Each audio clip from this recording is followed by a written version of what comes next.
사업하시는 분들은 부동산 매입할 때 법인 명의로 하시나요? 아니면 개인 명의로 매입하시나요? 알아봐도 우리가 원하는 정답을 알기란 어렵습니다. 명의를 고르는 데 있어서 가장 고려되는 사항이 아마 세금적인 걸 거예요. 누구나 세금을 적게 내고 싶으니까요. 부동산 정책, 세법 등이 어떤가요? 너무 자주 바뀌니까 우리처럼 바삐 사업하는 사람들은 어디에 기준을 맞춰야 하는지 알기 어려운 거예요.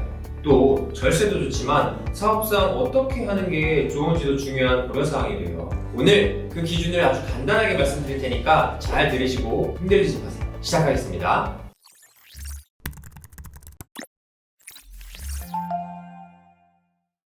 안녕하세요. 원탑 경영지도사 김경중입니다. 오늘은 부동산 살 때 어떤 명의로 해야 유리한지 말씀드리려고 해요. 사업하시는 분들은 제가 말씀드린 내용들을 기준으로 판단하시면 좋을 것 같아요. 대표님들은 부동산을 매입할 때 법인 명의로 사야 하나 개인 명의로 사야 하나 고민을 많이 하세요. 처음 사시는 분도 있고 땅 따먹기 하듯 부동산을 늘려나가시는 분도 있는데 어떤 상황이냐에 따라 솔루션이 달라져요. 가볍게 생각해봐도 일단 내가 다주택자인지 아니면 조정지역, 비조정지역 중 어디에 있는 물건을 살 건지 몇 년을 보유하다 팔 건지 또 얼마짜리 물건인지 시세 차익은 얼마를 목표로 두고 팔 건지 등이 생각이 납니다. 이것만 해도 경우의 수가 얼마나 많아요. 그래서 딱 잘라 법인으로 사라, 개인으로 사라 하기가 어려운 거예요.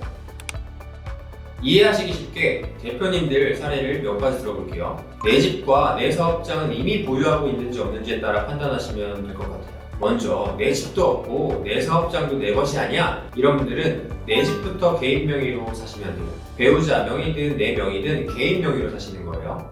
또 내 집은 있는데 내 사업장이 임대해서 쓰는 거라고 하시면 내 사업장도 개인 명의로 사세요. 개인 명의로 사서 내가 갖고 있는 법인과 임대차 계약을 맺고 매달 꼬박꼬박 월세를 받는 거예요. 법인에서는 비용 처리하면서 월세를 지급하고 개인 입장에서는 법인의 돈을 개인화하는 거니까 아주 좋은 방법이에요. 근데 법인의 자산을 늘리고 대출을 최대한 활용하는 등 다른 니즈가 있다 이런 경우에는 당연히 법인 명의로 사야 되는 거예요. 이해하셨나요?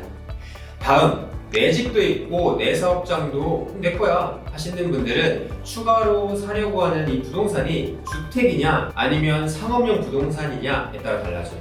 주택을 살 거라면 2주택자까지는 개인 명의로 사시고 상업용 부동산을 살 거라면 법인 명의로 사는 게 좋겠죠.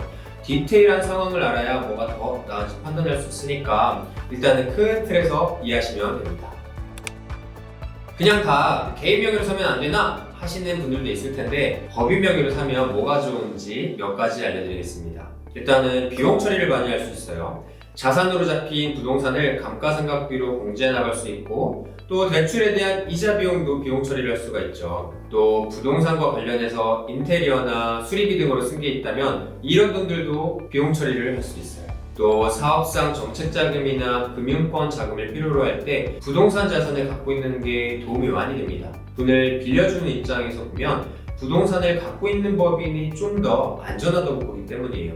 시세 차익에 따른 양도소득세도 개인보다 저렴해서 매도 후 세금을 내더라도 남는 자산이 훨씬 크게 되겠죠. 이런 경우도 있어요. 상속이나 증여에 대한 니즈를 갖고 계신 분들인데 이런 경우 법인 명의로 사는 경우가 많아요. 법인 명의로 샀을 때 주식에 대한 지분을 나눌 수 있기 때문에 자녀에게 주식 지분을 나눠주고 부동산 자산을 취득하는 것들이에요. 또 한 번은 자녀가 고등학생인데 미리미리 자산 이전을 해주고 싶다 하셔서 법인을 활용했던 적이 있었어요. 이때 상담했던 대표님들은 솔루션에 대한 진행 상황들을 잘 이해하시고 만들어 가셔서 참 깨어있는 분이다 라는 생각을 했던 기억이 있네요. 이렇게 하면 세금을 많이 줄일 수 있는 방법들이 있어서 법인을 많이 활용했습니다. 지금까지 누구의 명의로 살지 알려드렸는데 어떤 생각이 드시나요? 뭔가 따져볼 게 많구나 라는 생각이 드시죠? 맞습니다. 변수가 많기 때문에 일반적인 정답을 찾는 게 어려운 거예요. 대표님들마다 생각이 다르고 또 상황이 다르시잖아요. 그래서 저도 상담하면서 똑같은 솔루션을 드리지 않는 경우가 많아요. 내 상황은 어떻고 뭘 원하는지 한번 생각해 보게 되지 않으시나요? 단순히 세금 줄인다고 해서 최선의 선택이 되는 게 아니거든요.